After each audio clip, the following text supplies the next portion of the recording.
Hello, Keith Rucker here at VintageMachinery.org. Guys, today I got the owner of the big monster cane mill. This is Jim Sams, and he has come today to pick it up, and we're going to shoot a little video. I was trying to load this thing out here in a little bit, but I wanted to get a little bit of the backstory on this mill because I've picked up little bits and pieces, but he knows it a lot better than I do. So tell me about this mill. I know you got family connections to this. Family connections.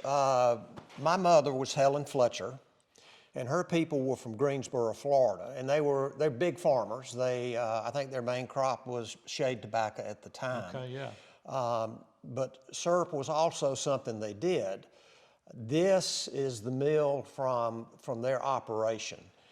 In 2014 at a family reunion, I was riding around the farm with my cousin, ran across the engine first that's going to run this, and then the cane mill. And I said, you know, I'd like to have that. So struck a deal with my Uncle Max. Uncle Max says you can have it if you can move it, which is another story. But had it since 2014, did bits and pieces to it. It is so hard to find people that know what to do next. And the shafts and the Babbitt bearings were the big piece next. And that's when I was introduced to Keith and got it down here. So it's been a 10-year project. The mill, I think at peak production, I remember seeing a letter from my grandfather to my mother talking about the cane crop, and they produced 35,000 gallons of syrup. Wow. That year. Of syrup, not juice, but syrup. Wow. They shipped it out by rail car in 55-gallon oil drums. Wow. It went through a fire. When we got it out, it was in the woods in a patch of planted pines. So it had been pushed off its mounting and had been in a fire. I don't know which came first. But several pieces shattered, busted. The drive gear, the belt wheel was gone. Frame bent. So it's... Yeah, you sent me some pictures, and I'll put those in here of the frame when you got it. And when I saw those pictures of how bent the frame was before you worked on it, I'm gonna be honest, if you'd sent me those pictures and said, can you fix this? I would have said, no, I don't even want to tackle it. So I mean, there were more people that said scrap it than do something with it. Sure, yeah. But there were enough people that said, hey, this is what we can do, and if it works, great. If not, are you willing to accept the results? And I thought, well, I'm not out anything. Let's see what we can do. Right. And honestly, beyond my wildest expectations. Well, good. Even my wife is impressed. Well, if I've impressed your wife, you've done something. Pretty high praise. Yeah. If she's anything like my wife, so. So I told her we were going to put it in the front yard and plant flowers in it. There you But we're not. Okay, good. Yeah. My plan is to get it set, get it hooked back up to the original engine, and actually run it and hopefully make some syrup. Okay. Tell me about the engine. Tell me about the engine. The engine is a 20 horsepower Fairbanks Morse Y model. Okay. So it's an oil engine, 2-stroke. And it was in as bad a shape as this was. Really? Took a lot of time to get it apart. Piston frozen, some busted pieces. My Uncle Max did not like working sugarcane, did not like making syrup. And I think he ran that thing until it broke, and looking at what was wrong with it, he knew it was going to break. Yeah. Bearings worn, and he ran it till the connecting rod busted. Okay. So welded the connecting rod back, did a lot of work on it. Found a guy in South Carolina. I got it all put back together again, couldn't get it cranked. So Ernest Durham in Pendleton, South Carolina, kind of the godfather of those engines, I called him up. He said, Jim, you need to be patient. It's been dead for 50 years. I took it to Ernest. I got it loaded, took it to Ernest. He got it running. So the engine's running. Good. The cane mill's done. It's a matter of setting it up, big concrete pad. This is going to have to be elevated a little Yeah, bit. sure. So, They usually were, yeah. So that's going to be a process in and of itself. The cane patch is planted. Okay. So this time next year, hopefully we'll see it running and make some syrup. Would love to have you come up and look at it going. Yeah, I would love to see so many times the projects I work on a little piece or part or even a whole thing, and then I never see it again. Yeah. And this, obviously, I've got a lot of time of my life invested Well, in this. I would love to see it running, and I love to see syrup making. So yeah, by all means, let me know, and we'll try to get up there and even shoot some videos. And I'll point out, it's not just your time you have in it. It was pretty obvious you put a lot more than just your time in it. Well, and I think it shows. yeah, well, I'm proud of it. I think it's a great mill, and it really turned out.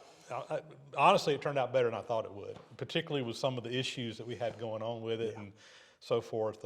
It lived a hard life. It definitely lived a hard life, no doubt about it.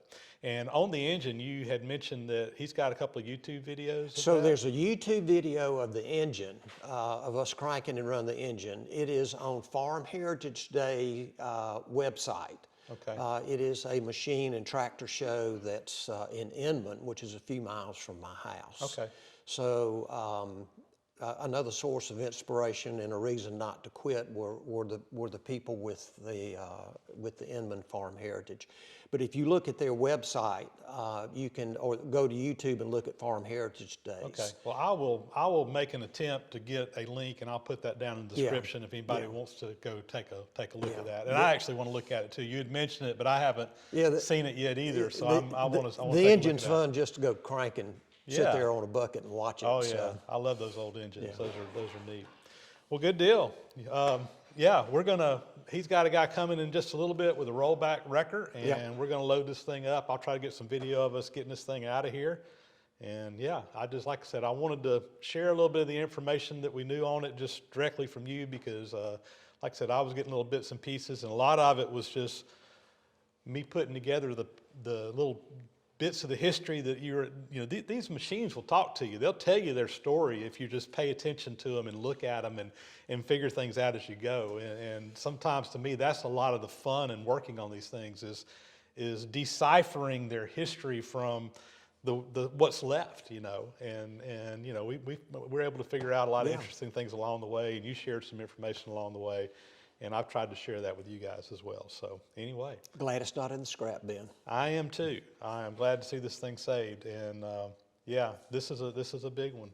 Like I said, Golden's made one that was bigger than this. And I saw some pictures. I think I mentioned this before. I had a guy a couple of years ago that bought a piece of property in Mississippi and found the Golden's cane mill on it that was a size larger than this. It was still sitting on the concrete foundation and everything. And he's like, what is this? And I told him, and I tried to follow back up with him. I wanted to get I was in Mississippi. I wanted to see if I could go by and look at it, but I never could get back a hold of him. But I would love to have seen that mill in person because there couldn't have been many of them made. Probably weren't many this size made. Good deal. All right, we're going to get this thing loaded up and get it out of here. So, great. Appreciate Keith, it. thank you. Thank you.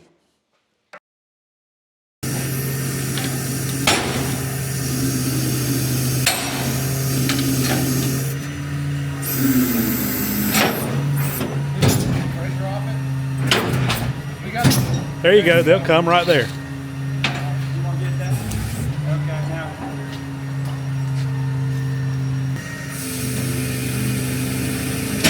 Hang on.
I got my shop back.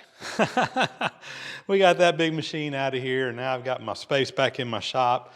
You know, it's always somewhat bittersweet when you finish up a project like that. You know, it's been a big chunk of my life working on that, and it's been a fun project. I hope you guys have enjoyed it. I've enjoyed working on it. It's been a lot of fun, but it's always also fun to see these projects come to completion, see everything working, and, you know, yeah, and even see it leave. And I've got lots of things I've been putting off because literally this machine's been blocking my shop where I really couldn't get in here and do some things that I've been needing to get done. So I've got a few things on my list that I need to get knocked out now that I can kind of get access to the shop again. And we got some more projects, plenty more projects to do. I got a long list of projects over there on my board that I need to get knocked out. I think I'm still gonna concentrate a little bit on some of these shorter, quicker, easier jobs that I can just kind of get finished up and get out of here.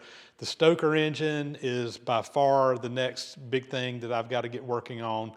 We've got to make the tool that we're going to be using on the metal planer. That's also, I want to try to get that done this week. That's one of my things on my list to get done if I can get the time out here and do it. It seems like every week comes by, and now that I'm retired, I'm like, well, there's no excuse. I should be able to work out here in the shop all I need to.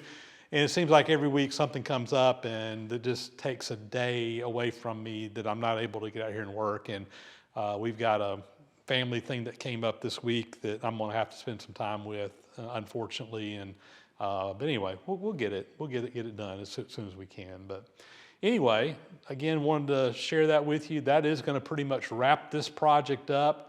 I do hope that this fall, when they get everything up and running, that I'll be able to make a trip up there and get some video that you guys can actually see it in operation. Again, I think I mentioned before, a lot of times I don't get to see that finished, you know, get to see the fruits of my labor, because a lot of what I do for other people, and it leaves here, and you know, I never see it again.